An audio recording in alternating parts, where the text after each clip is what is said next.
Oke, saya mulai dari materi yang pertama. Seperti yang kemarin saya tampilkan, ini identitas saya.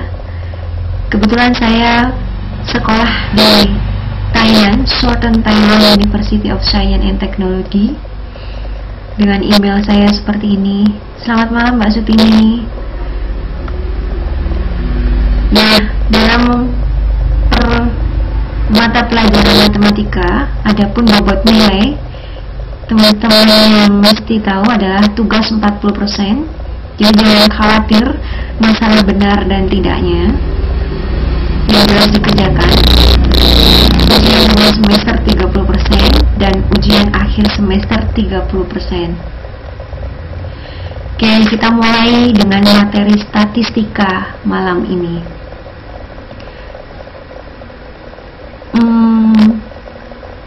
Waalaikumsalam Mbak Siti Amina. Oke. Selamat malam. Waalaikumsalam warahmatullahi wabarakatuh. Untuk teman-teman, dalam kehidupan sehari-hari, kira-kira pernah tidak? Sebutkan contoh. Seperti apa statistika yang ditemui di kehidupan sehari-hari?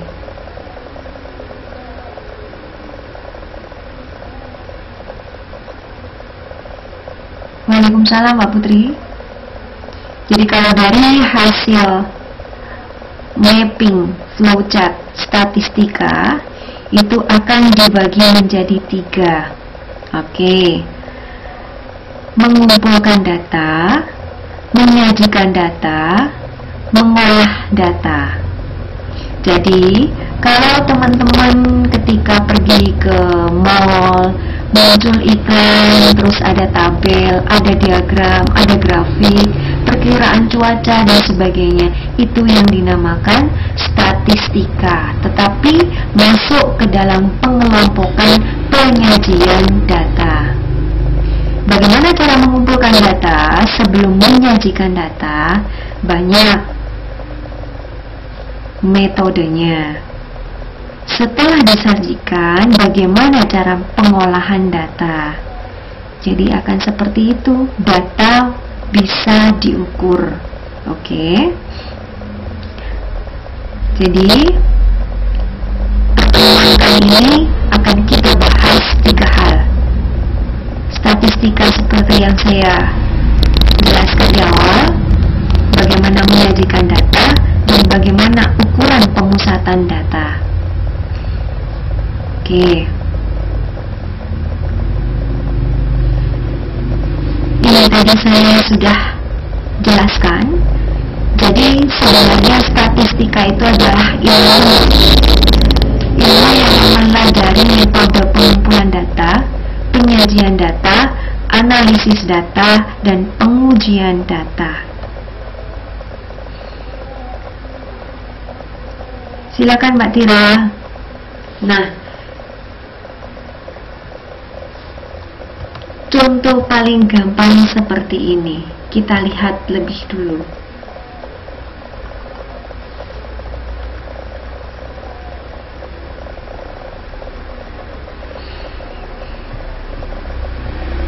Suaranya putus-putus. Oke, teman-teman, di dalam layar teman-teman di sini berupa tabel. Nah, tabel di sini itu masih masuk dalam ilmu statistika, tetapi dalam bentuk penyajian data. Jadi kalau saya, ini contoh dulu, tetapi akan saya jelaskan satu persatu. Jadi, data itu ada 2 jenis. Yang pertama, kualitatif. Jadi datanya hanya menunjukkan sifat atau keadaan objek. Jadi contohnya seperti bagus, cukup, tinggi, rendah, dan sebagainya. Jadi sifat sebuah objek. Yang kedua, itu adalah data kuantitatif. Data yang menunjukkan jumlah ukuran objek yang disajikan dalam bentuk bilangan-bilangan. Jadi, seperti yang saya sebutkan tadi, dibilang tinggi jika orang memiliki tinggi badan 165. Jadi, dia berupa ukuran objek. Jadi, disajikan dengan bilangan. Turus itu apa? Oh ya, nanti saya jelaskan itu di belakang ya. Oke. Dari jenis data, teman-teman ada yang ditanyakan? Coba Indo Hans, tolong diberikan data kualitatif. Selamat malam Mbak Dian. Teman-teman, tolong dibuatkan contoh data kualitatif dan data kuantitatif.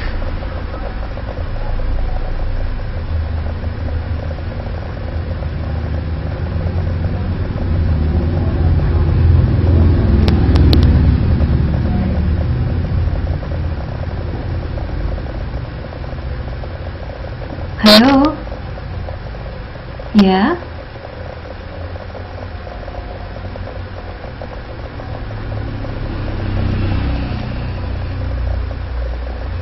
Belum paham. Oke.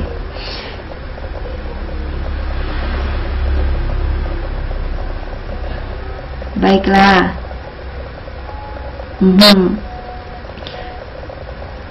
Di kehidupan sehari-hari teman-teman,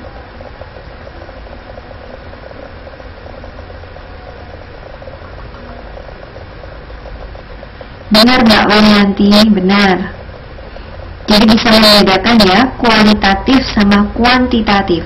Kalau kuantitatif berupa bilangan, kalau kualitatif sifatnya.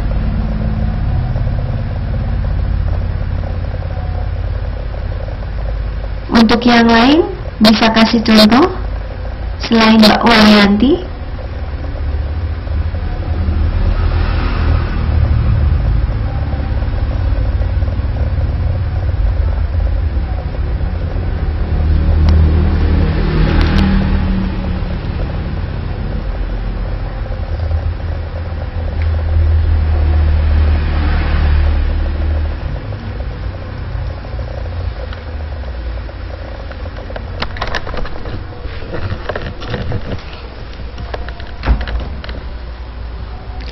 Cuaca hari ini panas berawan. Oke, itu masuk kualitatif atau kuantitatif Mbak Indo?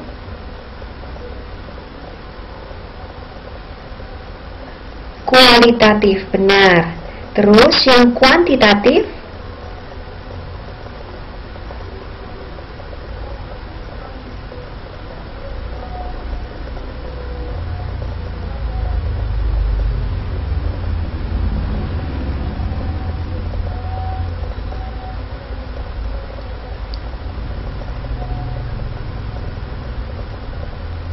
Kita masih belum masuk dalam grafik Mbak Tiramaya. Betul, Mbak Indo Hans, cuaca hari ini berkisar 33 derajat. Sudah paham berarti ya? Untuk teman-teman yang lain, ada yang kurang paham dengan dua data ini?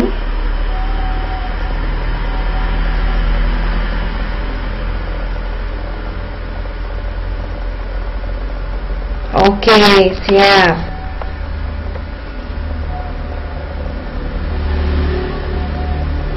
Oke, kita lanjutkan. Nah, dalam statistika ada pengumpulan data. Nah, pengumpulan data itu ada 4 cara. Yang pertama observasi, yang kedua interview, yang ketiga kuesioner, yang keempat penelusuran literatur. Jadi, kalau teman-teman biasanya diberikan sebuah angket, apakah makan di restoran A itu enak, tidak enak, sangat enak, kurang enak? itu berarti masuk dalam pengumpulan data yang mana? Observasi, interview, kuesioner, atau penelusuran literatur.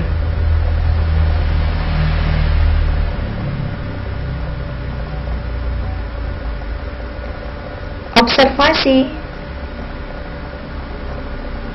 Oke, saya ulang ya.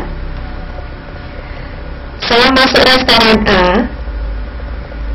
Sebelum pulang, saya disodorin kertas. Dari kertas itu, saya harus menuliskan bagaimana mengenai rasa, bagaimana mengenai penyajian makanannya, bagaimana dengan pelayanannya, dan sebagainya. Itu masuk observasi, interview, kuesioner, atau penelusuran literatur. Betul, angket. Jadi kuesioner, kita biasa menulis kuesioner. Nah, yang observasi itu yang seperti apa? Oke. Mungkin teman-teman dulu waktu SMP atau SD, gurunya pernah memberikan sebuah contoh seperti ini. Mana benda kotak, lingkaran, segitiga. Itu yang dinamakan observasi. Kita mengobservasi berdasarkan data yang ada di otak kita. Setelah itu kita bisa memutuskan bahwa itu adalah kotak, itu adalah lingkaran, itu adalah segitiga. Atau contoh lain lagi, ketika teman-teman mengadakan penelitian mengenai pertumbuhan kecambah di tempat terang, di tempat gelap, apa yang terjadi setelah 1 hari, 2 hari, 3 hari, 4 hari? Itu yang dinamakan observasi. Bisa dipahami?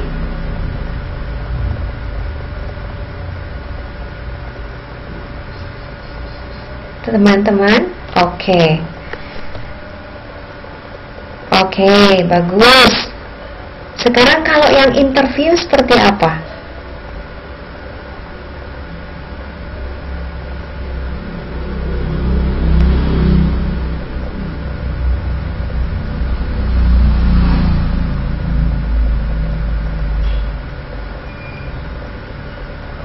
Yang berupa pertanyaan, ya.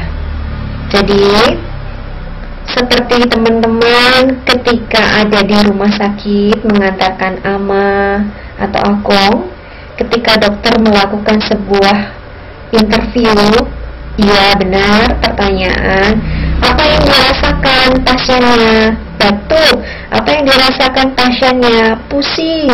Terus 3 hari mengalami demam. Nah, itu yang dinamakan interview.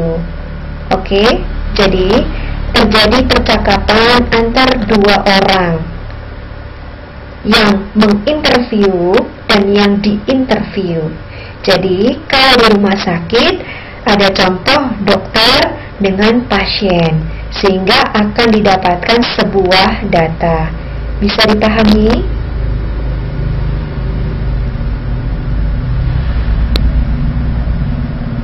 Oke. Nah, untuk yang keempat, penelusuran literatur, yang dimaksud di situ adalah kalau teman-teman tidak melakukan 1, 2, 3, tetapi teman-teman membuka sebuah majalah, membuka sebuah buku sebagai referensi dari pengumpulan data. Katakanlah begini, ketika Lebaran, berapa persen toko mendapatkan omset? Benar, sumber yang mau dicari. Jadi kita tidak perlu melakukan observasi, interview, kuesioner, tetapi akan banyak data-data yang sudah tersaji di majalah, di jurnal, di paper, dan sebagainya. Dan itulah yang dinamakan penelusuran literatur. Oke, kalau sudah paham, maka akan saya lanjutkan untuk yang berikutnya. Nah, teman-teman, penyajian data, tadi udah mengumpulkan data itu mau disajikan, ditampilkan. Nah, ada beberapa cara. Yang pertama, namanya tabel distributif frekuensi. Yang kedua, diagram batang. Yang ketiga, diagram garis. Yang keempat, diagram lingkaran. Yang kelima, histogram dan poligon. Yang keenam, ogive. Nah, apa masing-masingnya akan dibedah satu-satu. Jadi, kalau teman-teman mendapati tabel yang seperti ini dinamakan distribusi frekuensi tunggal. Yang tadi siapa tadi yang tanya turus, itu ingat gak ketika kita pilkada, ketika kita pemilu, untuk perhitungan suaranya kita memakai bantuan batang-batang ini. Jadi 1, 2, 3, 4 benar, sampai 5 selesai. 1, 2, 3, 4, 5 selesai. Jadi itu yang dimaksudkan turus.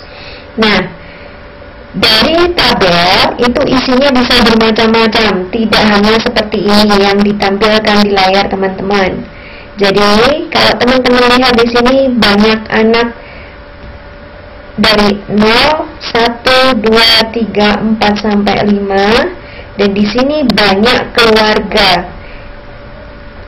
Ada 4, 13, 23. Nah, data yang seperti ini dikatakan kualitatif ataukah kuantitatif?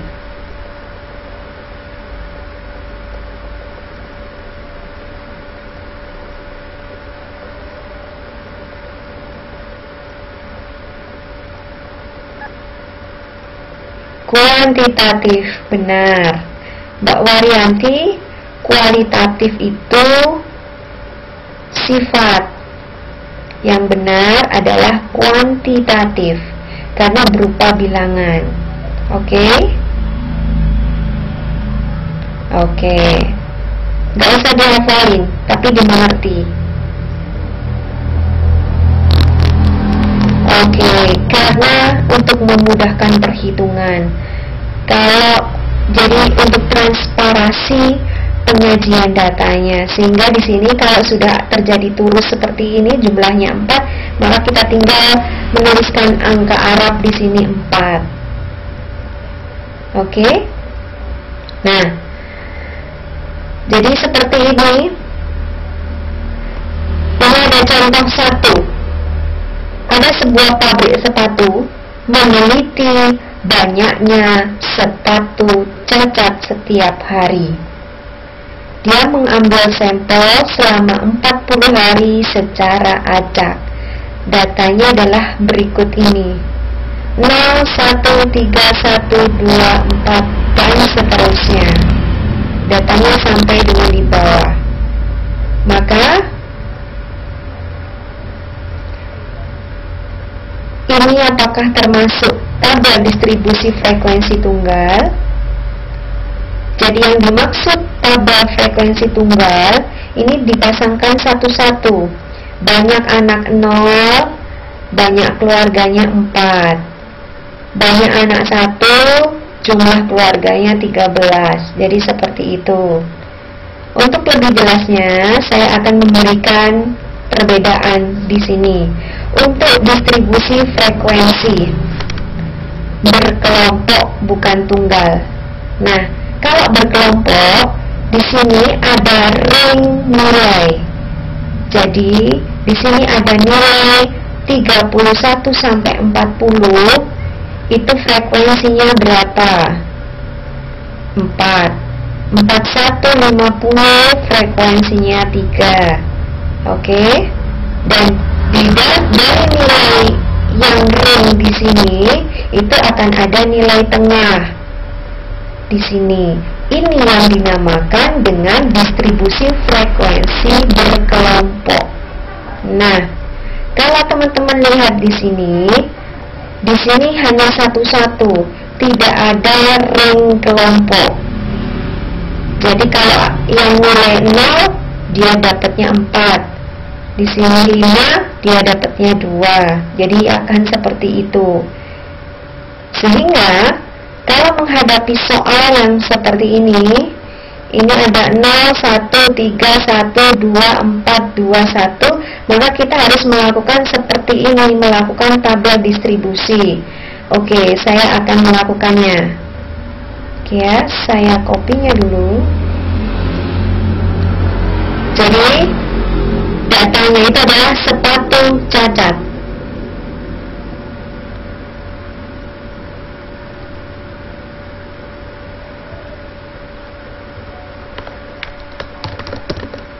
Banyaknya sepatu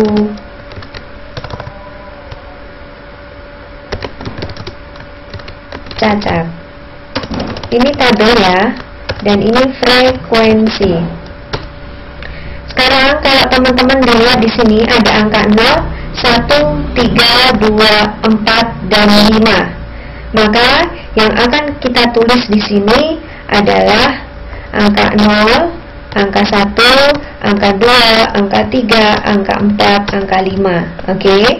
Nah, untuk angka 0, frekuensinya berapa? Sebenarnya ini ada tulis ya.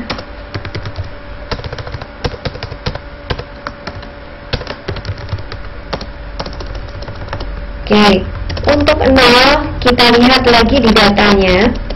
Ada berapa 0? 1, 2, 3, 4, 5, 6, 7, 8, 9, 10. Oke, Mbak Santi? Haha. Jadi kita akan menulis di sini. Kalau terus ya, seperti pagar-pagar itu ya. Tapi saya tidak melakukannya. Saya langsung mengisi di frekuensi. Jadi saya tulis 10. Oke? Untuk yang sepatu cacat 1. Berapa 1? Kita hitung sekarang. 1, 2, 3, 4, 5, 6, 7, 8, 9, 10, 11, 12. Benar, hebat. Maka harus kita tuliskan di sini sebesar 12. Inilah yang dinamakan tabel distribusi.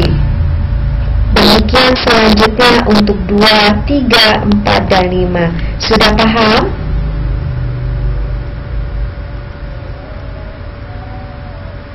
Oke.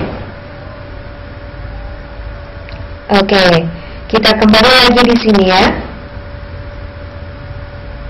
Oke. Tabel distribusi, bagaimana cara melakukannya? Langkah-langkahnya adalah sebagai berikut. Kita harus menentukan lebih dulu nilai data terbesar dan nilai data terkecil dan hitung jangkauannya. Jadi ini berguna untuk yang berkelompok. Oke. Dan yang kedua, tentukan banyak interval kelas yang diperlukan dengan aturan. Ini kita pakai rumusnya seperti ini. Jadi K ini adalah interval, N itu adalah banyaknya data. Jadi kalau kita balik lagi ke distribusi berkelompok, 31 sampai 40 itu adalah interval. Banyaknya data berapa? 31, 32, 33, 34, 35, 36, 37 sampai 40. Itu banyaknya data. Oke? Kalau masih bingung, nanti di belakang masih ada contohnya. Langkah yang keempat, tentukan panjang interval kelas. Yang keempat, pilih batas bawah dan batas atas dari interval kelas. Yang kelima, kita tentukan tepi bawah dan tepi atas. Oke, sekarang kita masuk ke contohnya agar tidak pusing. Nah, kalau teman-teman lihat di sini, ini contoh. Ada data nilai ujian mata pelajaran bahasa Indonesia dari 9 siswa kelas 11. Seperti ini. Buatlah daftar distribusi frekuensi kelompok. Maka yang pertama, seperti langkah-langkah yang ada di sini, kita lakukan lagi. Jadi di sini, oke? Jadi yang pertama, tentukan nilai data terbesar dan yang terkecil. Lihat di sini, data yang paling besar dan data yang paling kecil. Kita akan melihat yang di huruf di bold. Ini 98 adalah data yang terbesar, 33 adalah data yang terkecil. Sampai sini paham?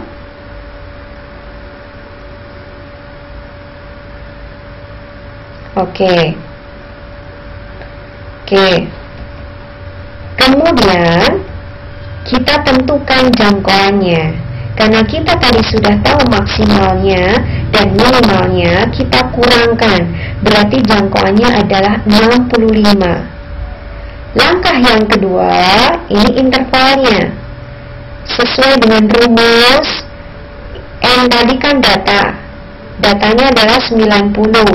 Maka K yang dihasilkan adalah 7, sekian.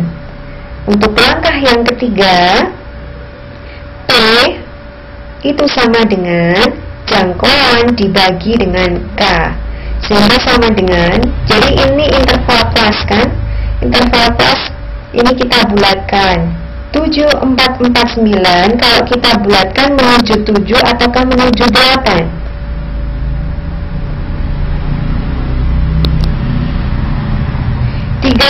Tiga log itu rumusnya.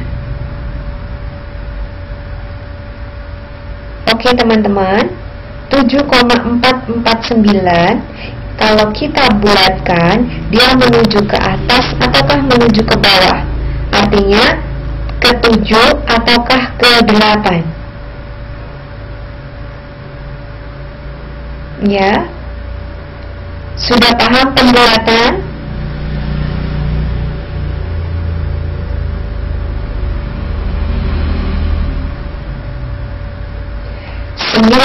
Ini adalah data N. Kita harus tahu bahwa ini adalah banyaknya data siswa adalah 90 siswa, sehingga N kita tuliskan 90. Paham? Oke, ini benar dibulatkan ke 7 karena komanya di sini masih 4. Kecuali kalau ini 5, 9, maka kita akan bulatkan menuju ke 8. Maka di sini akan kita dapatkan 9,29. Ini pun dibulatkan sehingga kita mendapatkan, kalau 9 itu ganjil, 10 itu genap. Apa itu P? Adalah panjang interval kelas. Jadi panjangnya itu ini 31 sampai 40. Kita hitung 31, 32, 33, 34, 35, 36, 37, 38, 39, 40. Berarti panjang interval kelasnya adalah 10. Maka P di sini adalah 10. Kita jarang melakukan panjang interval kelas ini ganjil seperti genap. Maksudnya seperti 9. Oke, bisa dipahami. Sehingga dalam kasus soal yang tadi, kita akan menggunakan, di sini kan kalau kita bulatkan kan ke 9, tetapi 9 itu genap, ganjil. Maka kita bulatkan yang ke 10. Itu hanya untuk mempermudah. Nah, langkah yang keempat, kita lakukan batasan-batasan. Jadi seperti ini tadi, 31 ditambah 9 berarti kan 10. Berarti 31 sampai 40, 41 sampai 50. Jadi panjang interval kelasnya adalah 10. 51 sampai 60, 61 sampai 70, dan sebagainya. Ini adalah langkah yang keempat, menentukan batas kelasnya. Sampai sini bisa dipahami?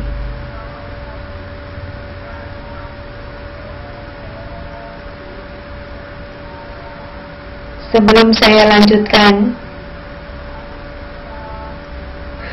oke, Mbak Dian, sip.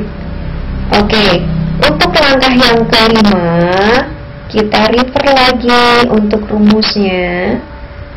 Langkah yang kelima, ini kan tadi sudah. Ini bisa jadi diperlukan, bisa jadi tidak, karena kita sudah menyelesaikan yang tadi. Selamat malam Mbak Sri Haryati. Nah, untuk langkah yang keenam, tabelnya sudah kita buat. Tabelnya seperti ini. Ini tabelnya yang kita buat. Jadi ini nilainya dengan interval, panjang interval kelasnya 10. Ini frekuensinya, dan ini adalah kita lihat dari data. Dan bagaimana cara mendapatkan nilai tengahnya? Nilai tengah itu adalah setengah dikalikan batas bawah ditambah batas atas. Sehingga kalau teman-teman menyelesaikan soal yang tadi, nilai tengahnya akan seperti ini. Setengah kali 31 ditambah 40 sama dengan sekian. Untuk yang kelas 2 akan seperti ini. Dan seterusnya sampai dengan kelas ke-7. Setengah 91 ditambah 100 sama dengan sekian. Sampai di sini bisa dipahami tata cara melakukan tabel distribusi berkelompok. Ini. Oke. Bagus. Hebat teman-teman. Teman-teman yang lain masih ada yang mau tanyakan?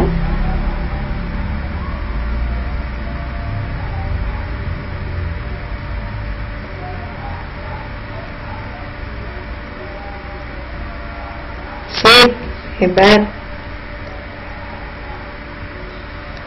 Oke. Kita lanjutkan berikutnya.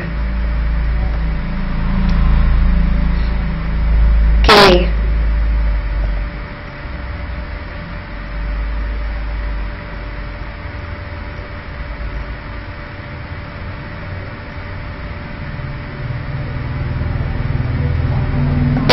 Mbak Sri Haryati, nanti saya upload ya. Frekuensi yang di atas kok 4 bukan 10 yang ditulis. Yang mana Mbak Siti Aminah? Ini frekuensinya 4. Oke. Kita lihat nilai 31 sampai 40. Oke. 31 sampai 40 kita hitung.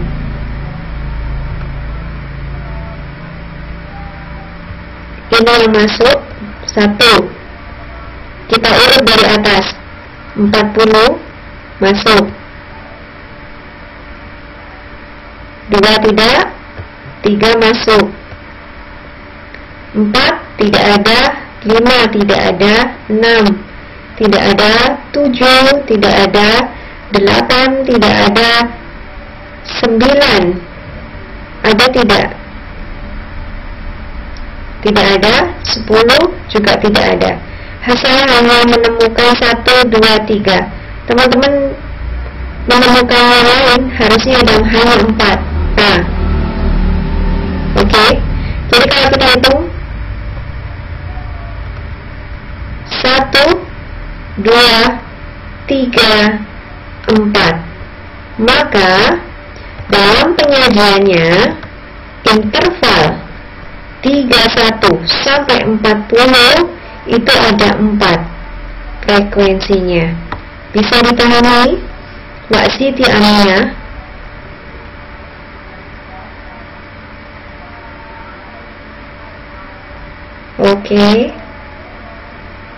Oke, sip. Saya lanjutkan. Oke. Nah, yang berikut ini itu adalah tabel distribusi frekuensi kumulatif. Penyajiannya seperti ini. Tadi 31 sampai 40, frekuensinya 4, benar kan? Titik atas kelas ini berarti melakukan langkah yang ketujuh. Kita buka langkah yang ketujuh. Maaf, maksudnya langkah yang kelima. Tepi bawah sama dengan batas bawah dikurang 0,5, batas atas ditambah 0,5. Oke. Nah, sehingga dari sini kalau atas ditambah 0,5, kalau bawah jadi ini seperti ini. Titik atas kelas 40 ditambah 0,5 jadi 40,5. Oke.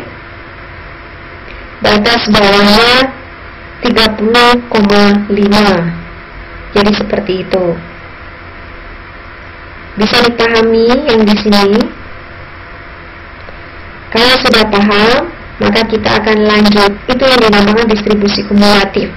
Nah, sekarang kita akan dari tabel yang di depan tadi, dari tabel yang di depan ini, kita akan membagi menjadi 2. Oke, yang kurang dari 40,5 dan yang lebih besar dari 30,5.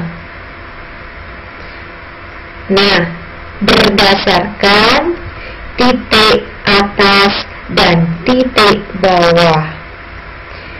Kalau kita lihat yang kurang dari 40,5, yang kurang berarti kan hanya 4. Tetapi yang lebih dari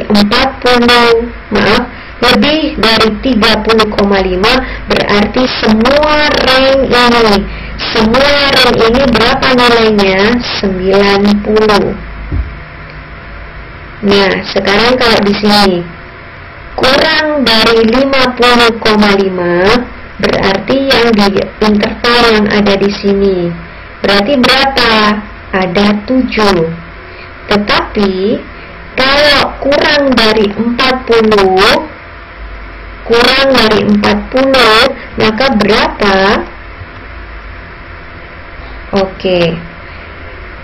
Jadi di sini hasil rangkuman yang terjadi. Sampai sini bisa dipahami?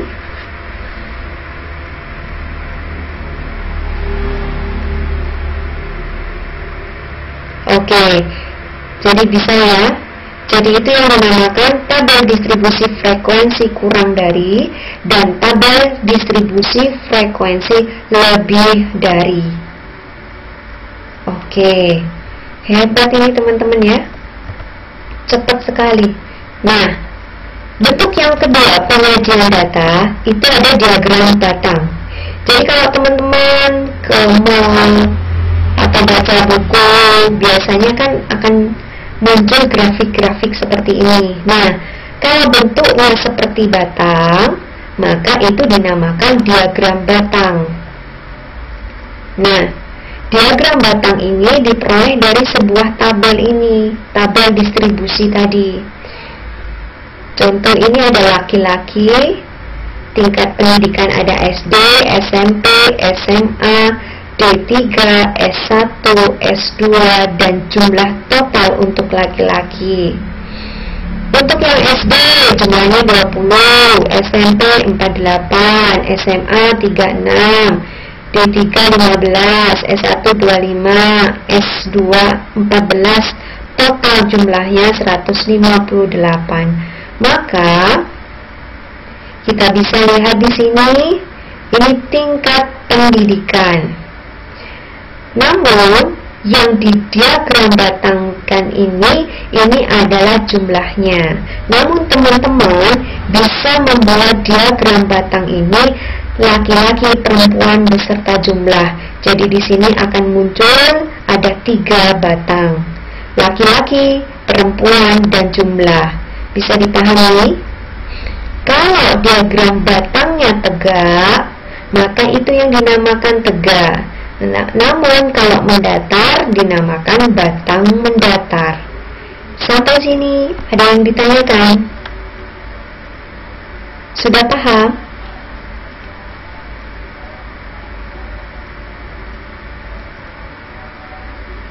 Oke. Sip. Nah, kita lanjut. Bagaimana diagram garis?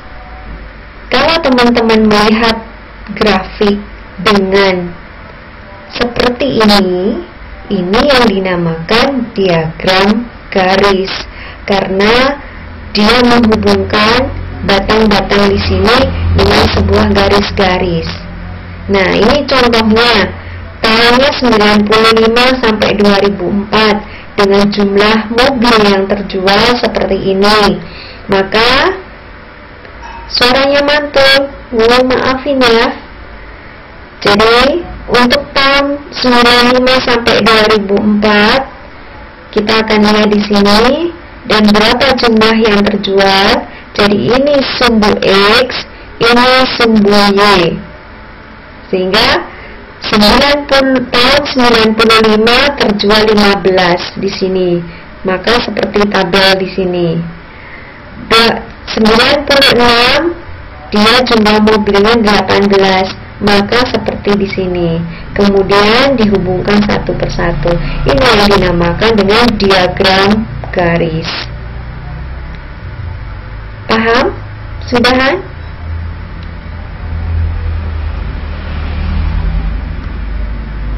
Lanjut. Oke.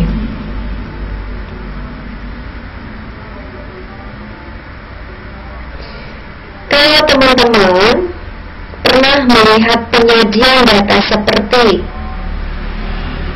kue, pie, oke, seperti ini yang dinamakan diagram lingkaran karena bentuknya seperti lingkaran.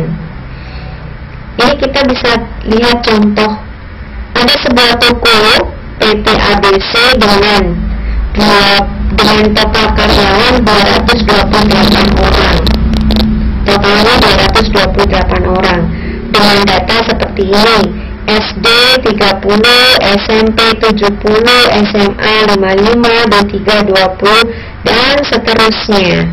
Maka satu lingkaran ini itu jumlahnya 228. Nah, bagaimana caranya? Ini adalah pembagian. SD-nya 30 dibagi 228. SMP-nya adalah 70 dibagi 228. Jadi seperti ini, teman-teman. Sehingga terjadilah grafik yang seperti ini. Teman-teman pasti sudah melakukan di Excel, bukan? Jadi karena satu lingkaran itu adalah 360 derajat, maka derajat-derajat ini akan kita dapat. Jadi 30 dibagi 228 totalnya dikalikan 360, maka kita akan mendapatkan 47,4 derajat. Sampai sini ada yang ditanyakan?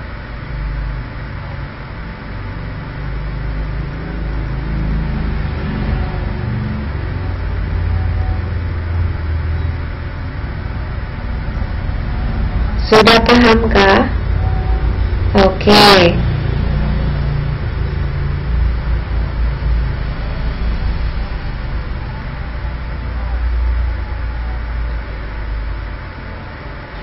Kita masuk ke histogram dan poligon. Dengan menggunakan daftar distribusi frekuensi kelompok serta nilai tepi atas dan tepi bawah, maka kita dapatkan poligon. Jadi ini batang kan? Dan ini kita titik tengah-tengahnya dan kita hubungkan satu sama lain. Ini yang dinamakan histogram dan poligon. Sampai sini ada yang ditanyakan? Jadi ini tepi atas dan ini tepi bawah ya.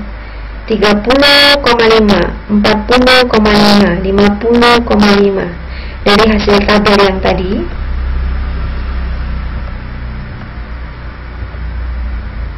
Dari hasil tabel yang tadi, teman-teman bisa lihat ini.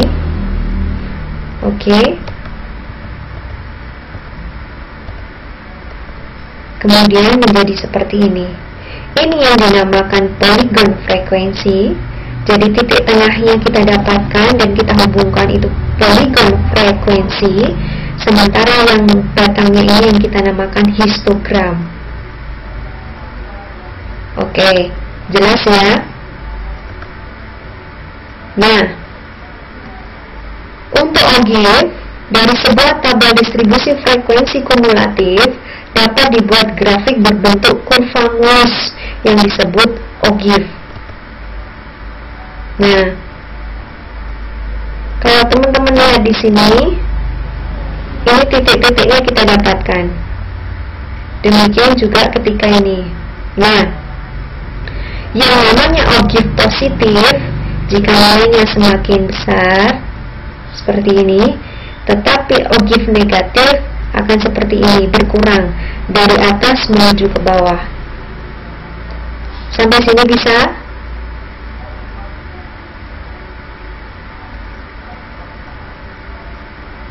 Oke. Ini kita harusnya sudah kelar, tapi kok masih belum kelar ya? Apa karena saya ganti tadi jamnya?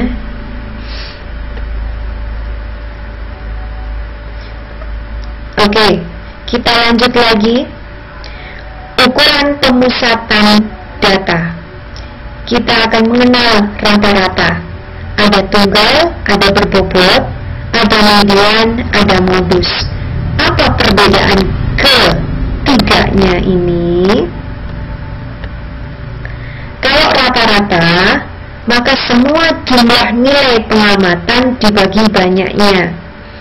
Namun kalau rata-rata data tunggal, ini datanya X1, X2, X3 sampai dengan Xn dibagi dengan banyaknya N. Kalau data berbobot, nah ini ada bobotnya. X1 nilainya dikalikan F1 plus X2 F2 sampai dengan Xn dibagi N. Nah ini dibagi dengan bobotnya dia, F1, F2, F3 sampai dengan Fn. Contoh, mari kita lihat contoh. Ujian nilai nasional. Ada nama Dinda, Yuda, dan Manda. Ada mata pelajaran matematika, bahasa Indonesia, ekonomi, dan bahasa Inggris. Dinda mendapatkan matematika 8, bahasa Indonesia 10, ekonomi 8, dan bahasa Inggris 10. Dan sepertinya teman-teman lihat di dalam layar.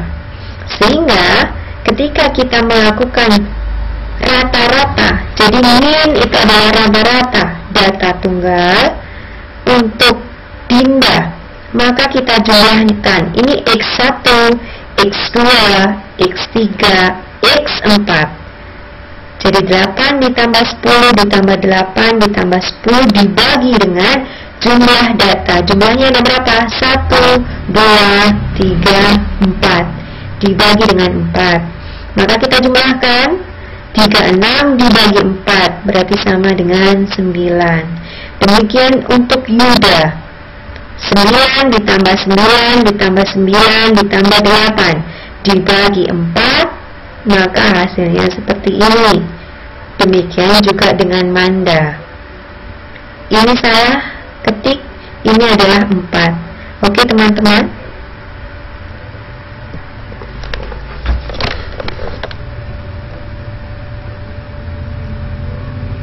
Ini adalah 4.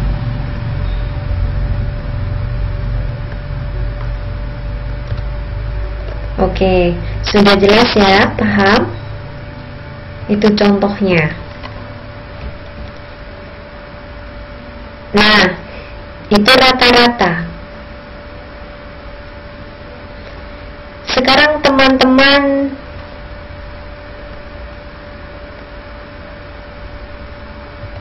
tolong dicari rata-rata tunggal.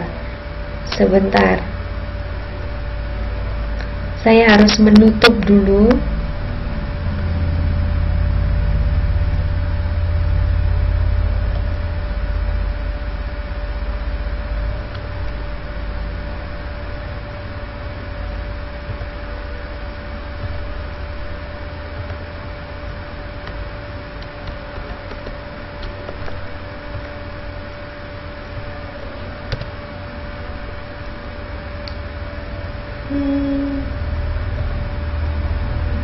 Sudah tahu jawabannya ya.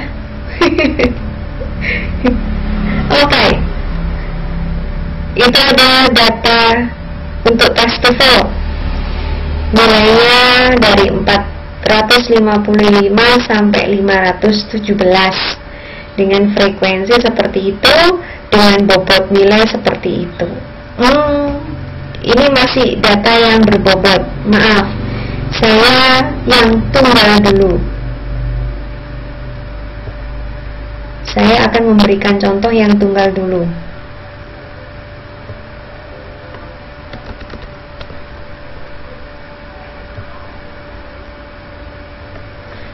Oke, teman-teman, tolong dihitung rata-rata data tunggal menghasilkan berapa. Kalau data skor tes TOEFL-nya seperti ini.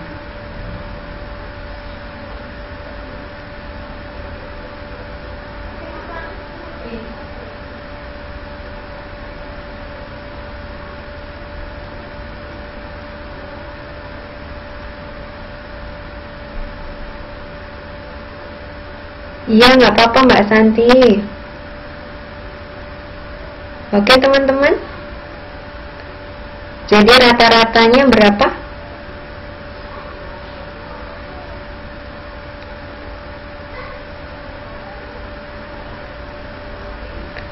Kalau ini ada nilai 455, 472, 498, 517, dan masing-masing di sini ada satu orang yang mendapat 455, satu orang mendapat 472, satu orang mendapat 498, dan dua orang mendapatkan 517. Jadi total orang yang mengikuti ujian adalah 5. Maka rata-rata nilainya berapa? Ya.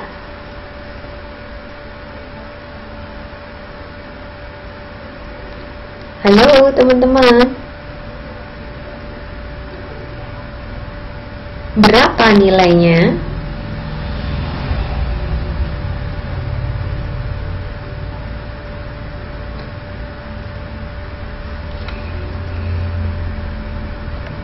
Ya, 5 menit lagi.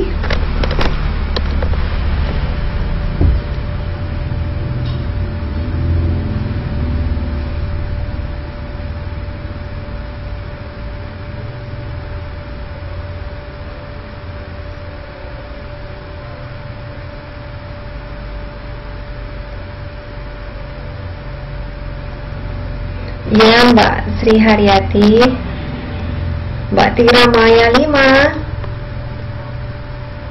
Seperti yang sudah saya bilang tadi, untuk merata-rata, maka nilainya harus kita lakukan 455 ditambah 472 ditambah 498 ditambah 517 dibagi berapa datanya? Datanya ada berapa? Teman-teman? Oke, ada 5. Maka hasilnya adalah seperti yang ada di sini.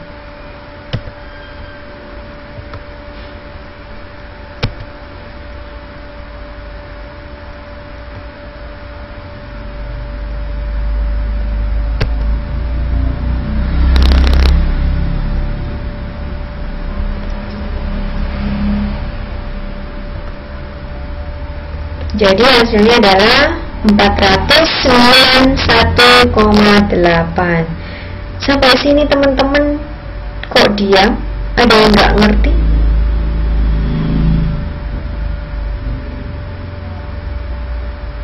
Nggak paham?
Oke. Jadi Mbak Tiramaya sudah berusaha untuk menghitung. Bagus. Teman-teman, waktunya tinggal 2 detik lagi, 2 menit lagi. Jadi ada PR, tolong dibuka bukunya, kerjakan 2 soal bebas, sehingga masing-masing teman-teman tidak ada yang sama.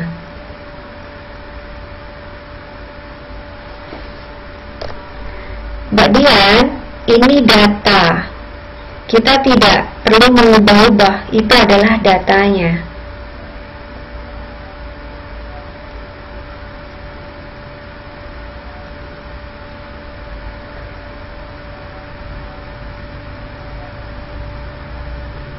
Oke, baiklah.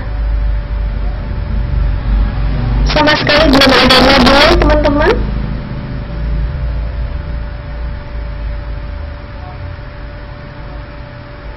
Modul sama sekali. Oh, baiklah. Nanti saya upload untuk PR-nya ya.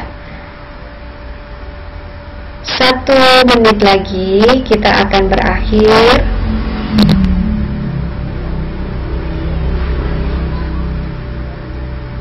Baiklah. Nanti PPT-nya akan di-share, YouTube-nya juga akan di-share. Jadi jangan khawatir. Tapi tetap setiap pertemuan akan ada tugasnya dan kerjakan sesuai kemampuan. Gak perlu contoh-contohan karena saya akan tanya satu persatu. Oke, saya akhiri sampai sekian. Assalamualaikum warahmatullahi wabarakatuh.